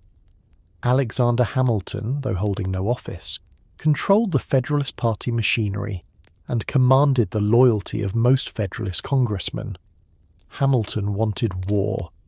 He dreamed of raising a large standing army that he could command, perhaps eventually using it to conquer Spanish Florida and Louisiana, maybe even marching south to liberate Spanish South America. The Republican opposition, led by Thomas Jefferson, who was now Adams's vice president due to the electoral system at the time, and James Madison, opposed any confrontation with France. They blamed British influence for the crisis and argued that accommodation with France was both possible and morally required. They suspected, with some justification, that Federalists wanted war as a pretext for building up military power that could be used to suppress domestic opposition. Adams himself wanted to avoid war at all costs. He believed correctly that America was too weak militarily and too divided politically to fight France successfully. But he also knew he had to take a strong stance or appear weak before foreign powers and domestic critics. He decided to try one more diplomatic initiative while simultaneously preparing for war. In May 1797, he appointed a three-man commission to negotiate with France: Charles Cotesworth Pinckney, who was already in Europe, John Marshall, a Virginia Federalist, and Elbridge Gerry, a Massachusetts Republican included for political balance. The commissioners were instructed to seek an end to French seizures of American ships and restoration of normal diplomatic relations. The mission was a disaster that became known as the XYZ Affair. When the American commissioners arrived in Paris in October 1797, they were not received by the French Foreign Minister Talleyrand. Instead, they were approached by three French agents, later identified in American dispatches as X, Y, and Z, who demanded bribes before negotiations could even begin. The agents wanted $250,000 for Talleyrand personally, and a loan of $12 million to the French government. The Americans were outraged. Pinckney reportedly responded with the phrase that became famous, "No, no, not a sixpence."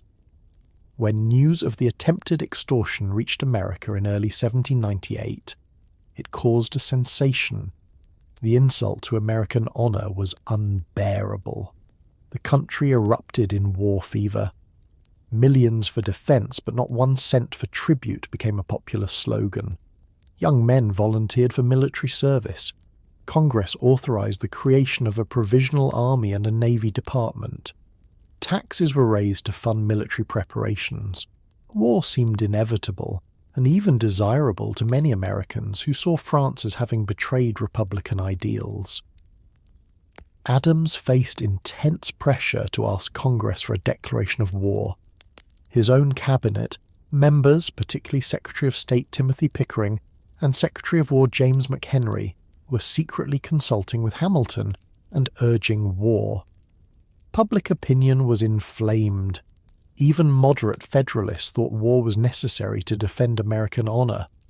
But Adams resisted. He authorized defensive measures.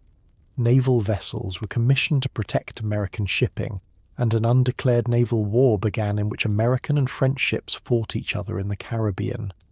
He signed legislation creating the Department of the Navy and authorizing the construction of frigates.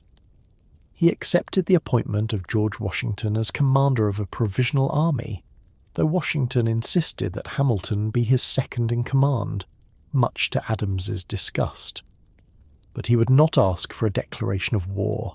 He believed that France did not actually want war with America, and that the Directory's belligerence was partly bluster, designed to extract concessions.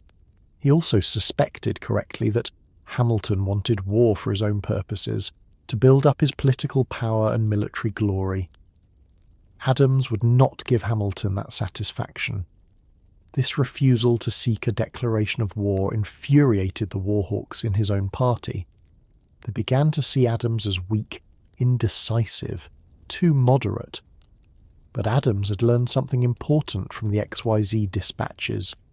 2 of the French agents had hinted that France might be willing to negotiate seriously if approached again. Adams filed this information away and waited. In this superheated atmosphere of 1798, with war fever at its peak and partisan tensions higher than at any time since the Revolution, Congress passed a series of laws that Adams would later regret signing, the Alien and Sedition Acts. The Alien Acts extended the residency requirement for citizenship from 5 to 14 years and gave the president power to deport any alien considered dangerous. These measures were aimed at French and Irish immigrants who tended to support Republican candidates. The Sedition Act made it a crime to publish false, scandalous and malicious writing against the government or president, punishable by fines up to $2,000 and imprisonment up to 2 years. The Federalist majority in Congress argued that these laws were necessary wartime measures to protect against French spies and internal subversion. They pointed to the quasi-war as justification, claiming that domestic security required limiting immigration and controlling seditious speech. Adams signed the bills into law in June and July 1798, believing they were temporary measures needed during a national security crisis. He later called this one of the greatest mistakes of his presidency, but at the time, with war seemingly imminent and fears of French agents infiltrating America, the laws seemed justified to many Federalists. The Sedition Act was primarily enforced against Republican newspaper editors who criticized the Adams administration. About 25 people were arrested and 10 were convicted and imprisoned. Matthew Lyon, a Republican congressman from Vermont, was convicted for criticizing Adams in a newspaper article and spent 4 months in jail. James Callender, a Scottish immigrant who wrote pamphlets attacking Federalist policies, was convicted and fined. The prosecutions were deeply unpopular, seen by many as violations of the First Amendment's protections for freedom of speech and press. Republicans were outraged, and even many Federalists thought the enforcement had gone too far. Thomas Jefferson and James Madison drafted the Kentucky and Virginia resolutions, secret documents that argued states could nullify unconstitutional federal laws. These resolutions raised profound questions about federal power and state sovereignty that would not be fully resolved until the Civil War. Adams himself was uncomfortable with the Sedition Act prosecutions, though he defended the laws publicly. He understood that suppressing political criticism was dangerous in a republic. but he also felt besieged by Republican attacks that he considered unfair and even treasonous. Republican newspapers called him a monarchist, a warmonger, even published rumours about his mental health and physical appearance. The attacks were vicious and personal in ways that wounded Adams deeply. Through all of this, Adams was also dealing with profound dysfunction in his own cabinet. His Secretary of State, Timothy Pickering, was more loyal to Hamilton than to Adams. His Secretary of War, James McHenry, was Hamilton's creature and regularly consulted Hamilton before executing Adams' orders. His Secretary of the Treasury, Oliver Wolcott, also took direction from Hamilton. Only Attorney General Charles Lee was fully loyal to the president. Adams initially did not realise the extent of this disloyalty. He had inherited these cabinet members from Washington's administration and assumed they would serve him faithfully. But they were part of Hamilton's political network, and Hamilton was working actively to undermine Adams's presidency, hoping to control policy through his proxies in the cabinet. The situation was intolerable and unprecedented. The President of the United States could not trust his own cabinet. His orders were being discussed with a private citizen before being implemented. His confidential deliberations were being reported to his political rival. It was a constitutional crisis playing out behind closed doors. Meanwhile, the quasi-war with France continued through 1798 and into 1799. American naval vessels fought French ships in the Caribbean and captured dozens of French privateers. The new frigates, Constellation and Constitution, fought successful engagements against French warships. American commerce raiding damaged French interests. But neither side declared war, and the conflict remained limited to naval actions. Adams continued to watch the situation in France carefully. In 1799, Napoleon Bonaparte seized power in a coup, overthrowing the Directory and establishing himself as first consul. Napoleon was a military dictator, but he was also a pragmatist more interested in consolidating his European power than fighting a pointless war with America. Adams seized the opportunity. In February 1799, without consulting his cabinet or the Federalist leadership in Congress, he nominated William Vans Murray as Minister Plenipotentiary to France, announcing his intention to seek a negotiated peace. The announcement shocked everyone. Federalist warhawks were furious. Hamilton was apoplectic. Adams's own cabinet tried to talk him out of it, but Adams was determined. He had concluded that peace was possible and that continuing the quasi-war served only Hamilton's interests, not America's. He would seek peace even if it destroyed his political career. It was the most courageous decision of his presidency.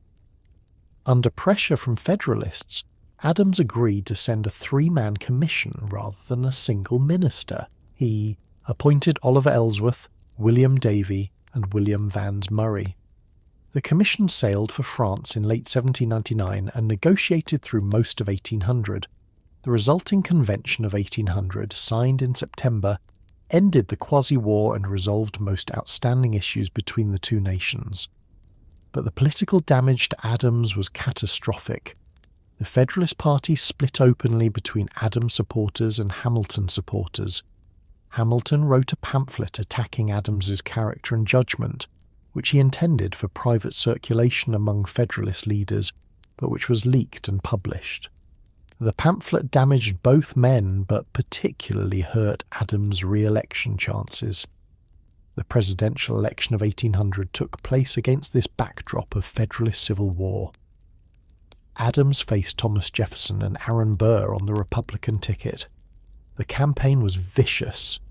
Republican newspapers called Adams a monarchist who wanted to crown himself king. Federalist papers called Jefferson an atheist, coward, and a tool of France. Adams lost.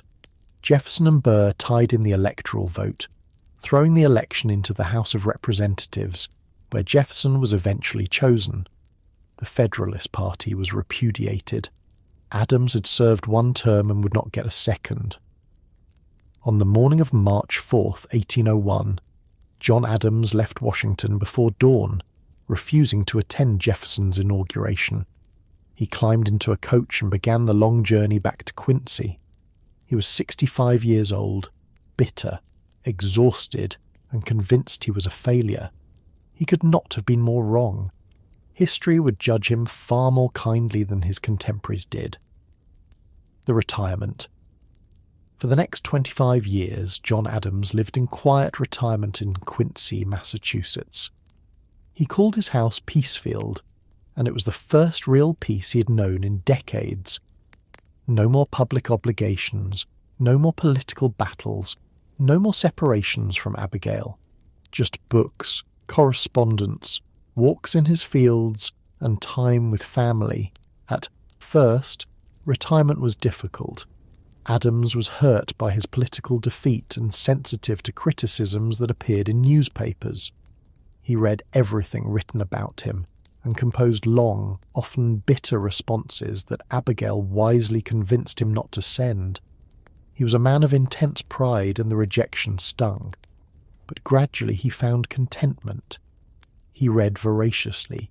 History, philosophy, theology, anything he could get his hands on.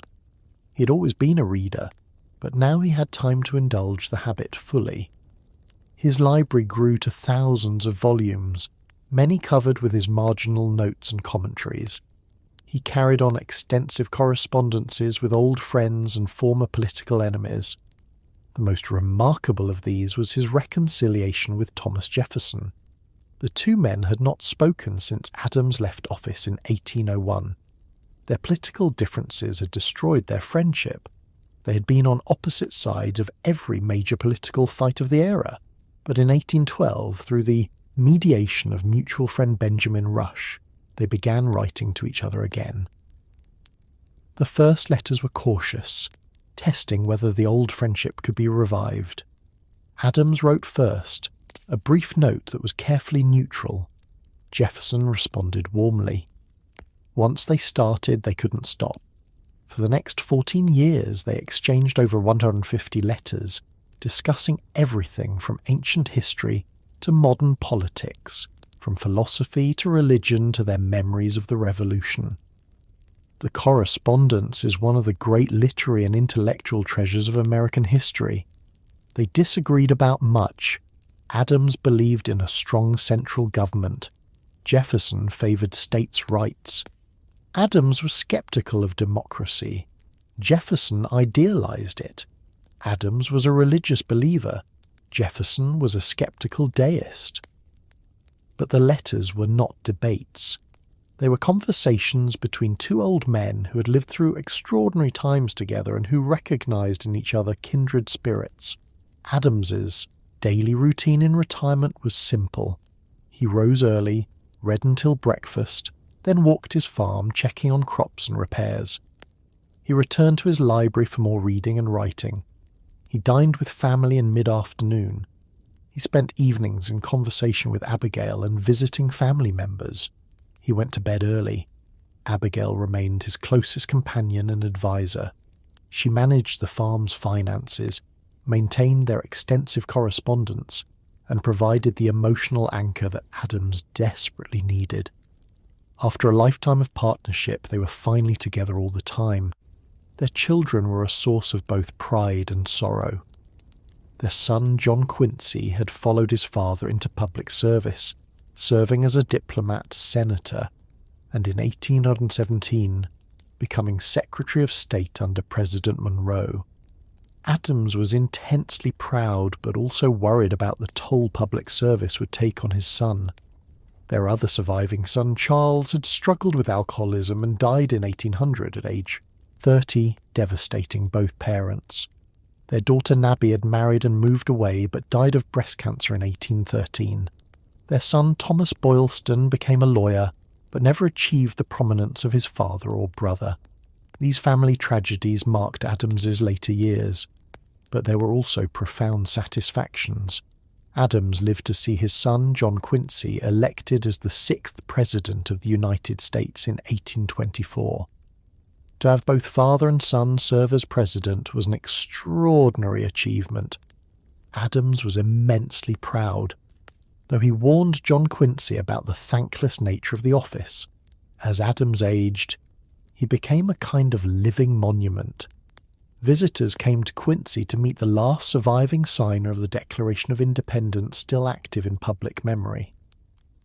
They found a small, round man with wispy white hair, nearly bald, his body thickened by age but his mind still sharp. He talked constantly, telling stories of the Revolution, offering opinions on current events, arguing with anyone who would engage him. He remained intellectually vigorous into his late 80s.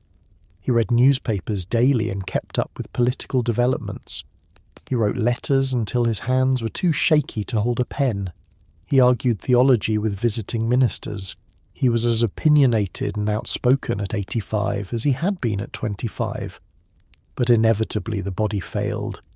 By his late 80s, Adams was mostly confined to his house. His eyesight was poor. His hearing was nearly gone. Walking became difficult. He spent most of his time in a chair by the window, reading when he could, dozing when he couldn't. Abigail died in 1818 at age 73, a devastating loss after 54 years of marriage. Adams was heartbroken. He'd relied on her for everything: companionship, advice, emotional support. Without her, he was diminished. He wrote to Jefferson that the world had lost its flavour, but Adams endured. For 8 more years he continued his quiet existence in Quincy, cared for by family members, visited by admirers, slowly fading but never losing his essential character. He remained passionate about ideas until the very end. As the 50th anniversary of the Declaration of Independence approached in 1826, the nation prepared for enormous celebrations. Everyone understood the symbolic importance of the date. The revolutionary generation was nearly gone. This might be the last major anniversary when any of the founders were still alive. Adams received an invitation to attend celebrations in Quincy on July 4th. He declined. He was too weak to leave his house. But he dictated a toast to be read at the celebration: Independence Forever. When asked if he wished to add anything, he replied, "Not a word." On the morning of July 4th, 1826, John Adams woke in his bedroom for the last time. The final day. The day began like the previous few had, with Adams in his bed, weak but conscious. His family had been maintaining a vigil, knowing the end was close. His son Thomas Boylston was there, as was his granddaughter Susanna. They had been reading to him and moistening his lips when he seemed uncomfortable. Outside, Quincy was preparing for the Jubilee celebration. Bells would ring. Speeches would be delivered. The town would honour the 50th anniversary of independence and honour their most famous resident, still living in their midst. But inside the house, the atmosphere was quiet and solemn. Adams drifted in and out of consciousness through the morning. When he was awake, he seemed aware of what day it was. Several times he murmured words that those at his bedside struggled to hear clearly. Around midday, he seemed to rally slightly. He opened his eyes and appeared to be trying to speak. His family leaned close. "Thomas Jefferson survives," they heard him say, or something very close to those words. The syllables were unclear, the voice weak, but the meaning seemed evident. It was his last complete statement. He was thinking of his old friend and rival, taking comfort in the belief that Jefferson was still alive somewhere in Virginia, still reading, still writing, still carrying forward the work they had begun together 50 years before. But Adams was mistaken. At Monticello, Thomas Jefferson had died earlier that same day, around 1 o'clock in the afternoon. Neither man knew the other was dying. Neither knew they were departing together, on the very anniversary of the document that had defined both their lives. Through the afternoon, Adams's breathing became increasingly laboured. He was no longer conscious. His family kept their vigil, watching a life ebb away. Outside, the celebration continued, with people gathering in the town square, unaware that Adams was dying. At approximately 6:20 in the evening, John Adams drew his last breath and was still. He died in the same house where he had been born 90 years and 9 months before, having travelled a path that took him from a small farm in Massachusetts to the highest offices of the nation and back again. The news spread quickly through Quincy, and the celebrations took on a different character. The Jubilee became a memorial. People gathered not just to celebrate independence, but to mourn the passing of one of its architects. When word reached other cities that Adams had died on July 4th, there was astonishment. When the further news came that Jefferson had also died on July 4th the same day, the astonishment turned to awe. It seemed impossible. It seemed like a sign, a benediction, a symbol too perfect to be mere coincidence. Newspapers across the country published accounts of the double death, marvelling at the timing. Ministers preached sermons calling it providential. Poets wrote verses about it. People saw in it evidence of divine favour on the American experiment. If God had arranged for the two greatest founders to depart together on the Jubilee of Independence, surely the nation was blessed. The funeral. John Adams's funeral was held on July 7, 1826 in Quincy. The town turned out in force. Delegations came from Boston and surrounding communities. Though Adams had been retired for 25 years, people still remembered his service and wanted to pay respects. The funeral procession moved from the Adams house to the Congregational Church where Adams had worshipped for most of his life. His coffin was carried by local men, followed by family, friends, and townspeople. Church bells tolled. Flags flew at half-mast. Inside the church, the service was simple and solemn. Reverend Peter Whitney delivered the eulogy, speaking of Adams' revolutionary service, his presidency, and his long retirement. He mentioned the extraordinary coincidence of dying on July 4th alongside Thomas Jefferson, calling it a remarkable providence. Adams was buried in the church cemetery, in the Adams family plot. The grave was marked with a simple stone, as Adams had requested. He had always disliked elaborate monuments and pretension. Even in death he wanted simplicity. Across the country, memorial services were held as news of the death spread. In Washington, Congress suspended business for a day of mourning. President John Quincy Adams, grieving the loss of his father, attended a memorial service at the Capitol. The eulogies poured in. Former presidents, congressmen, judges all offered their tributes. They praised Adams's revolutionary service, his diplomatic achievements, his integrity. Some mentioned the controversies of his presidency, particularly the Alien and Sedition Acts, but most focused on his contributions to independence and the early republic. Daniel Webster delivered one of the most famous eulogies in Faneuil Hall in Boston. He spoke of Adams and Jefferson dying together, imagining their spirits ascending together, meeting the spirits of other departed founders. It was flowery rhetoric typical of the era, but it captured the public mood. The fact that Adams and Jefferson died together on July 4th on the 50th anniversary became central to how Americans understood the revolutionary generation. It was seen as the end of an era, the final curtain on the founding drama. The last major actors were leaving the stage. For John Quincy Adams, the loss was personal and profound. He had lost not just a father, but a mentor, a guide, a connection to the revolutionary generation. He would serve as president for 4 more years, then serve in Congress for another 17 years, always carrying the weight of his father's legacy. The legacy of John Adams. John Adams has been dead for nearly 200 years, yet his influence remains woven into the fabric of American government and political thought. His legacy is complex, sometimes contradictory, but undeniably profound. His most lasting contribution was as a theorist of Republican government. Before the Revolution, Adams had written extensively about the history of republics and the structures needed to prevent tyranny while maintaining order. His thoughts on government, written in 1776, influenced the state constitutions that were being drafted across America.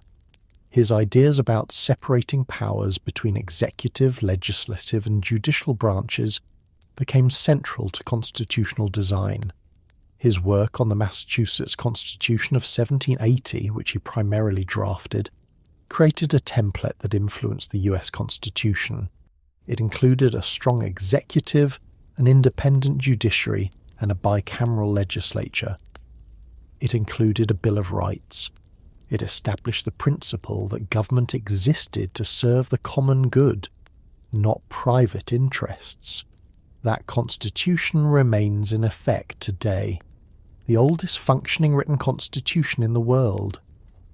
Adams's defense of the constitutions of government of the United States of America, a massive work published in 1787, analysed historical governments and argued for balanced constitutional structures. It was ponderous and difficult to read, but it shaped how Americans thought about government design. The founders were building something new, but they were learning from historical examples, and Adams was their guide through that history. His diplomatic achievements are sometimes overlooked, but were crucial. His work in the Netherlands securing loans and recognition helped finance the revolution. His tough negotiating in Paris helped secure the Treaty of Paris with its generous terms for American territory and fishing rights. His later work negotiating with Britain over remaining disputes helped establish American sovereignty in practice, not just in theory. As president, his record is more complicated. The Alien and Sedition Acts were a stain on his presidency and on American history. They represented a failure to uphold the principles of free speech and press that Adams had fought for during the Revolution. He later expressed regret for signing them, but the damage was done. Yet his decision to seek peace with France in 1799-1800, despite intense political pressure for war, showed remarkable courage. It cost him re-election, split his party, and made him enemies. But it kept America out of a war it was not ready to fight. Adams considered it the most important decision of his presidency. History has validated that judgment. His participation in the peaceful transfer of power from Federalists to Republicans in 1801, despite the bitter partisan divisions, established a crucial precedent. In most countries at that time, such a political transition would have involved violence, perhaps civil war.